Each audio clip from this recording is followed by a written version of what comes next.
오늘은 조형 요소와 원리, 그리고 세계관에 학습해 보려고 합니다. 오늘 학습 목표는 우리의 주변 환경을 구성하는 아름다움을 조형 요소와 원리를 통해 발견하고 이를 활용하여 작품을 제작할 수 있다. 입니다. 작품 속에 적용된 조형 요소와 원리는 작품의 주제와 표현 의도, 특징을 효과적으로 드러내는데 중요한 역할을 합니다. 따라서 조형 요소와 원리에 대한 이해는 미술을 이해하는 기초라 할 수 있어요. 그래서 우리는 조형 요소와 원리의 종류와 특징에 대해서 알아보고 작품 속에 적용된 조형 요소와 원리와 그 시각적 효과에 대해서 탐구해보고 다음 수행평가인 색으로 표현하기를 조형 요소와 원리를 활용하여 색을 작품에 창의적으로 적용할 수 있도록 기초를 이해해 봅시다. 자, 그래서 1교시 수업 목차는 1. 조형 요소 2. 조형 원리 3. 색의 속성과 색의 혼합에 대해 알아보려고 합니다. 조형 요소는 미술 작품을 제작하는 것을 요리를 제작하는 활동에 비유했을 때 요리의 재료라고 볼 수 있어요. 요리의 식재료는 조형 요소, 요리법은 조형 원리라 할 수 있어요. 미술 작품을 만들기 위한 조형 요소는 다음과 같이 점, 선, 면, 색채, 질감, 크기 등이라고 할 수 있습니다. 조형 요소와 원리를 어떻게 사용하고 결합하느냐에 따라 작품의 분위기, 형태, 심리적인 효과, 스타일 등을 다양하게 표현할 수 있어요. 점이란 무엇일까요? 이론적으로 점은 길이도 폭도 깊이도 없는 추상적인 개념으로 눈에 보이지 않습니다. 그러나 미술에서 점의 크기와 윤곽을 가지고 있어 다양한 조형으로 표현될 수 있습니다. 위의 그림들을 보면 점으로 이루어진 작품들을 볼 수 있습니다. 이우헌 작가는 점으로부터 선으로부터 등 다양한 조형 요소로 작품을 제작하는 작가로 유명합니다. 두 번째, 쿠사마 야야이는 일본 작가인데요. 그녀도 본인의 정신병적인 측면을 반복되는 점으로 표현한 평행과 입체 작품 시리즈로 유명합니다. 다음 작품은 로이리 히텐 슈타인의 소녀에 대한 숙고를 보면 망점이라는 만화의 특징을 살려 찍어낸 작품입니다. 물방울 시리즈로 유명한 김창열 작가는 극사실적인 물방울을 그리는 것으로 유명합니다. 이것도 점으로 볼 수 있지요. 점의 느낌을 주로 활용한 조형 작품입니다. 참고하세요. 두 번째 조형 요소는 선입니다. 선은 점이 모여 이루어지는 것으로 대상의 형태를 결정하고 여러 가지 감정을 표현할 수 있는 장점이 있습니다.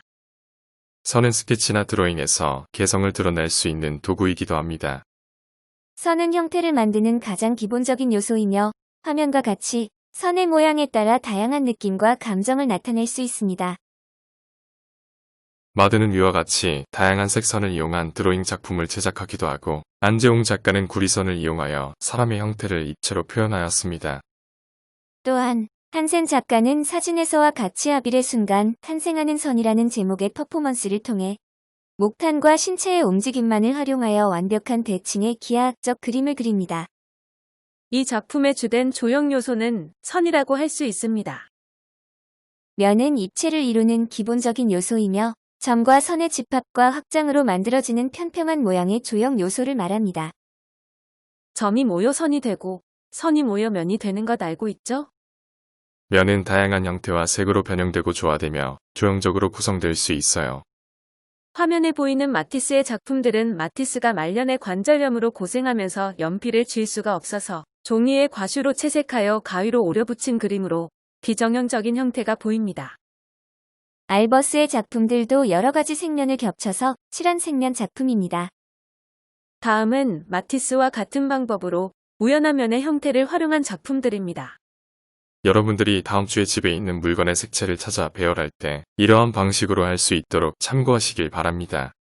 우리는 빛에 의해 색채를 인지하고 그 색채는 같은 물체여도 장소에 따른 조명과 빛에 따라 다르게 보입니다. 네 번째 조형 요소는 색채입니다. 색상은 물체의 고유한 특징이라고 할 수 있습니다. 색에 대한 특징은 2교시에 자세히 다루도록 할게요. 여섯 번째는 양감입니다. 양감은 물체의 부피감을 말합니다. 입체감에 의해 물체의 부피, 무게에 의한 덩어리의 느낌으로 명암 표현을 전하면 양감 또한 잘 나타납니다. 하지만 물체 자체의 특성에 따라 나뭇잎과 같이 양감이 적은 물체가 있기도 하고 사과나 공처럼 양감이 풍부한 물체가 있습니다. 그래서 입체감을 잘 나타내려면 양감이 풍부한 물체를 그리는 것이 유리하다고 볼 수 있습니다. 왼쪽 그림인 레오나르도 다빈치의 모나리자, 반 에이크의 아르놀피니의 결혼식 그림을 각 그림의 오른쪽의 그림이랑 비교해 보세요. 오른쪽 그림들은 페르난도 보테로라는 작가의 그림인데요. 같은 그림을 그렸으나 차이가 많이 납니다. 이것이 양감의 차이인데요. 보테로의 모나리자와 아르놀피니의 결혼식이 훨씬 더 무게감이 있고 부피감이 있어 보이죠? 우스꽝스럽게 보일지는 모르겠지만 보테로는 이렇게 모든 그림을 양감을 풍부하게 해서 그리는 화가로 유명합니다. 양감은 물체의 부피나 무게를 느끼게 하는 요소입니다. 제프 쿤스의 작품인 풍선 토끼는 양감이 풍부한 대표적인 작품입니다. 아니시 카푸어의 구름문이라는 작품은 사람들이 저 작품 밑을 지나다닐 수 있을 정도의 엄청난 크기와 양감을 자랑하는 작품입니다. 여러분들, 이제 양감이란 것에 대해 확실히 인지할 수 있겠죠? 촉각적 질감은 손으로 만지거나 느낄 수 있는 작품 표면의 촉각적 느낌을 말하고, 시각적 질감은 시각적인 요소로 물체의 표면이 가지는 특성입니다. 거칠거나 매끄러움, 딱딱하거나 부드러운 등 다양한 재질감을 표현하면 물체를 더욱 사실적으로 나타낼 수 있습니다. 연필 정밀 묘사를 한 이 작품들을 보면 연필로 표현되었으나 각각의 플라스틱 질감, 은박 접시의 질감, 유리병의 질감을 모두 느낄 수 있습니다. 질감도 물체마다 다른 고유한 성질입니다. 윤병락 작가의 녹색 위의 붉은 사과 작품을 보면 사과의 맨질맨질한 촉각적 질감이 잘 살아나고 있습니다. 고흐의 별이 빛나는 밤에도 작가의 개성이 드러난 거친 붓터치로 시각적 질감을 잘 표현하고 있습니다. 명암은 우리가 그림을 입체로 표현하는 가장 중요한 역할을 하는 조형 요소로 빛에 의해 나타나는 밝음과 어두움입니다. 이 명암을 잘 표현해야만 그냥 2차원적인 선이 그려진 원에서 3차원적인 입체감이 있는 구가 되는 거라고 할 수 있어요. 쇠라의 밀짚 모자를 쓰고 앉아있는 소년의 명암이 잘 나타난 습작입니다. 그리고 우리가 배웠던 정물어들도 이 명암 표현으로 실제감을 나타낼 수 있는 그림들이지요. 이렇게 조형 요소에 대해 알아보았습니다. 이 작품들은 조형 요소인 선, 양감을 두드러지게 나타낸 참고 작품들입니다. 다음은 조형 원리에 대해서 알아보겠습니다. 음식을 만들 때 같은 재료라도 어떠한 요리법을 사용하느냐에 따라 다른 요리가 되고 맛이 달라지는데요. 그래서 미술 작품의 요리법은 조형 원리라 할 수 있어요. 조형 요소 원리를 어떻게 사용하고 결합하느냐에 따라 작품의 분위기, 형태, 심리적인 효과, 스타일 등을 다양하게 표현할 수 있어요. 조형 원리는 반복, 대비, 강조, 동세, 리듬, 균형, 비례가 있습니다. 조형 원리는 다음과 같이 변화, 강조, 통일, 율동, 동세, 비례, 대비, 조화, 균형 등이라고 할 수 있습니다. 조형 원리는 조형 요소들이 모여 이루는 효과라고 할 수 있는데요. 작품들로 이해하면 더 쉬울 것 같아서 다음 장부터 작품들로 설명하겠습니다. 첫 번째, 조형 원리인 통일은 전체적으로 일관된 규칙과 특징을 보여주는 것이라고 할 수 있습니다.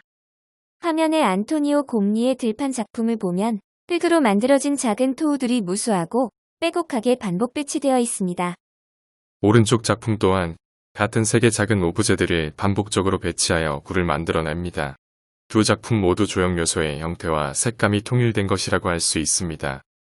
두 작품 모두 조형 요소의 형태와 색감이 통일된 것이라고 할 수 있습니다. 두 번째, 조형 원리인 변화는 형태나 크기, 색채 등이 서로 다르게 표현되어 화면에 생동감을 주는 것이라고 할 수 있습니다.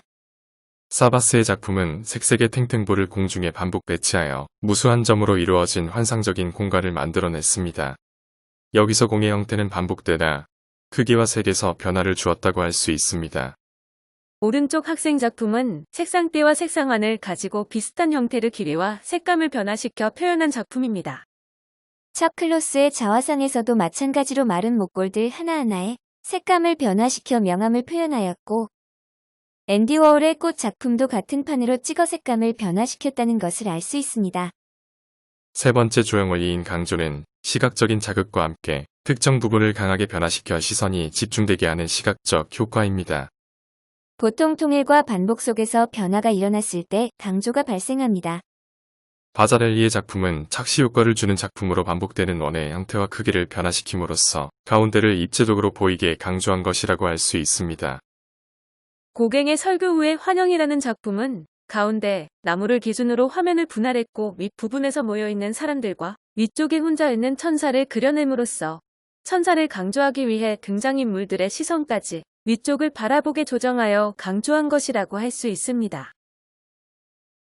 네 번째 조형 원리인 율동은 유사하거나 동일한 요소의 반복으로 만들어진 질서 있는 흐름으로 운동성을 느낄 수 있는 요소입니다.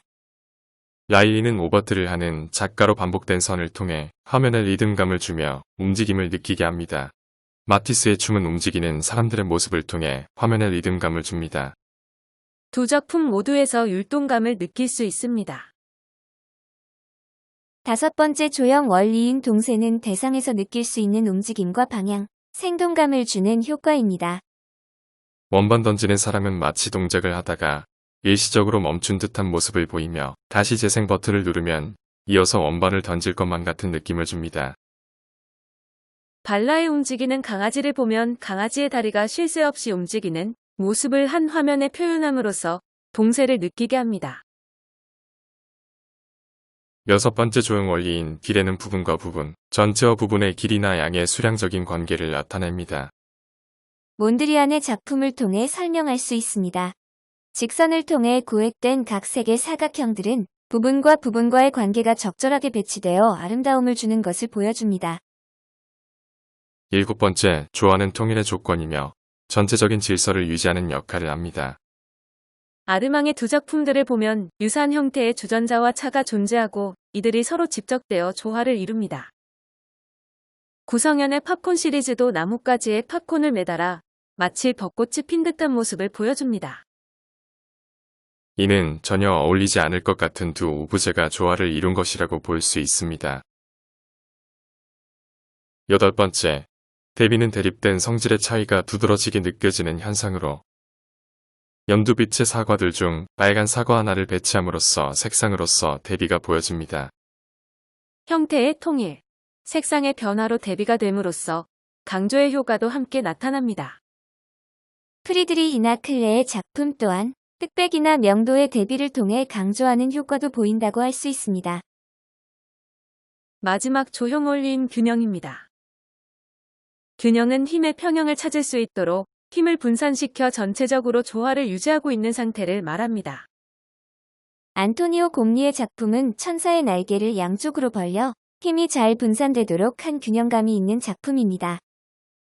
알렉산더 칼더의 작품은 모빌로 작은 철판들을 공중에 매달아 균형감을 잘 보여주는 작품입니다. 이렇게 다양한 조형 원리는 여러 가지 조형 요소들을 결합하여 만들어지며 서로 상호작용하여 조형미를 만들어냅니다. 이미 알고 있는 개념들도 있었고 다양한 작품들을 소개하며 설명해서 어렵지 않았을 거라 생각합니다. 이 수업을 간과하지 말고 잘 새겨두었다가 다음 시간 수행과제에 잘 반영해서 작품을 완성해 오길 바랍니다. 이 교시에는 색의 속성과 혼합에 대해서 학습할 테니 잘 따라오세요.